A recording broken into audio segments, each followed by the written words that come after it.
Dimanche dernier, dans la dynamique typique de l'évangéliste Luc, nous nous sommes penchés sur l'acceptation du mystère du Christ. En d'autres termes, comment se positionner face au mystère du Christ. En tant que communauté chrétienne, l'invitation consistait à se conformer à la vie de Jésus, à prendre sa propre croix, c'est-à-dire à accepter de vivre comme Jésus. Nous célébrons aujourd'hui le 13e dimanche ordinaire de l'année liturgique C. La page d'évangile proposée par la liturgie de la parole contient de précieux points de réflexion tels que l'itinéraire décisif de Jésus vers sa crucifixion, le rejet de Jésus par les Samaritains et 3 appels dont la première lecture fournit le contexte. En deuxième lecture, émerge la proposition de la vie chrétienne comme une marche selon l'Esprit de Dieu. Nous voudrions nous arrêter sur le thème de la suite du Christ. Lors du voyage de Jésus vers Jérusalem, avec les disciples, nous assistons à 3 rencontres avec 3 personnes anonymes. L'une d'elles, dans le texte parallèle de Matthieu, précise qu'il s'agit d'un scribe. Matthieu 8, 19 se présente à Jésus et proclame qu'elle le suivra où qu'il aille.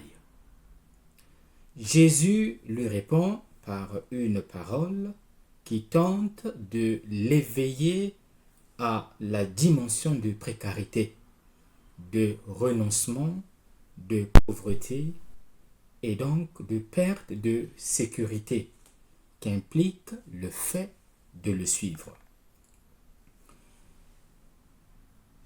Ceux qui suivent le Fils de l'homme ne peuvent même pas compter sur ces sécurités précaires et relatives que sont la tanière, le nid, le refuge, sur lesquels même les animaux peuvent compter. Une deuxième personne est appelée par Jésus lui-même. « Suis-moi ». Si dans la première rencontre, Jésus appelle à un détachement clair du sein maternel, d'un lit affectif sécurisant, ici il appelle à un détachement clair de la figure paternelle, laissant entrevoir une radicalité véritablement implacable et scandaleuse. Il appelle à une adhésion immédiate, sans délai, mais aussi à une rupture avec l'ordre du devoir familial avant tout, mais aussi religieux et social, comme celui d'enterrer le Père.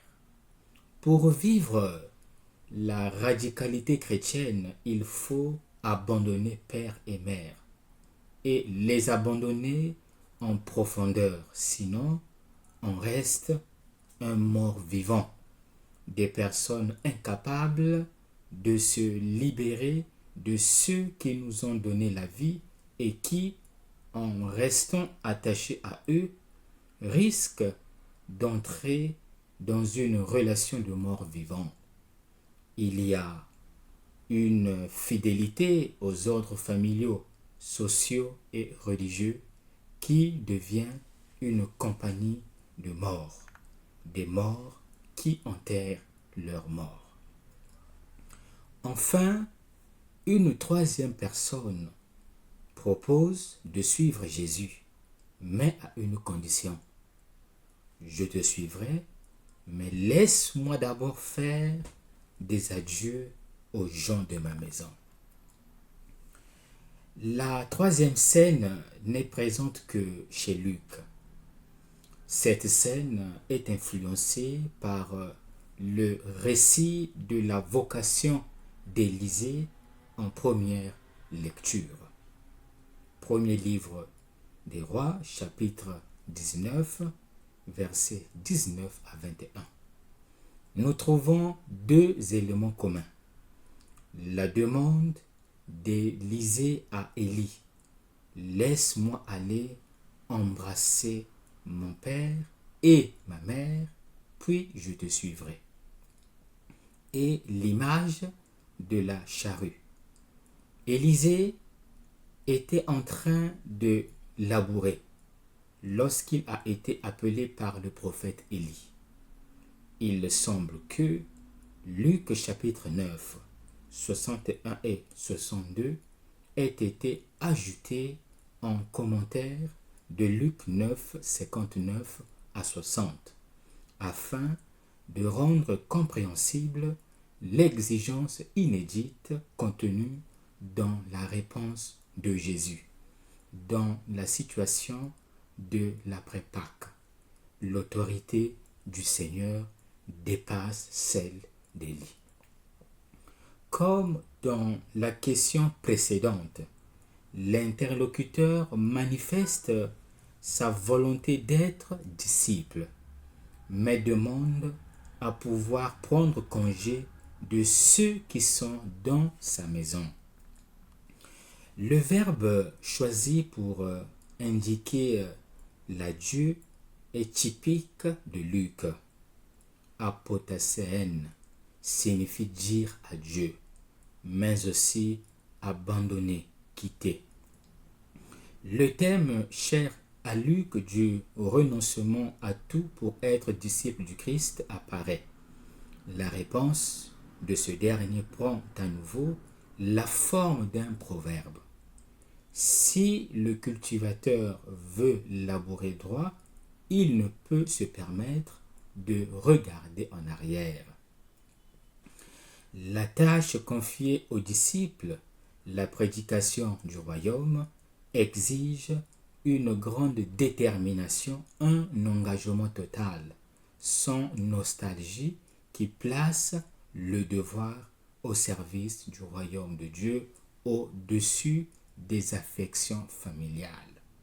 Quel est l'enseignement à retenir? Sur la route de Jérusalem, les exigences requises pour suivre Jésus sont mises en évidence.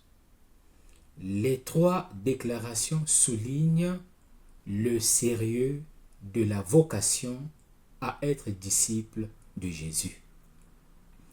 Ce n'est pas un hasard si l'évangéliste place ces exigences au début de cette section, dans le contexte du voyage de Jésus à Jérusalem et avant d'envoyer les disciples en mission. Les trois scènes d'appel s'appliquent à chaque disciple. Dévouement total, décision absolue, détachement total. Telles sont les exigences de l'appel du Christ. Le Seigneur passe et son voyage apporte une bouffée d'air frais, suscite une nouveauté de vie, ouvre des horizons inimaginables, brise les sépulcres royaux et ceux du cœur et confronte à une décision radicale. Jésus est aussi en chemin aujourd'hui, sa voix qui appelle et apporte l'air nouveau du royaume est proclamée par les apôtres, les Écritures, les nouveaux prophètes, l'Église.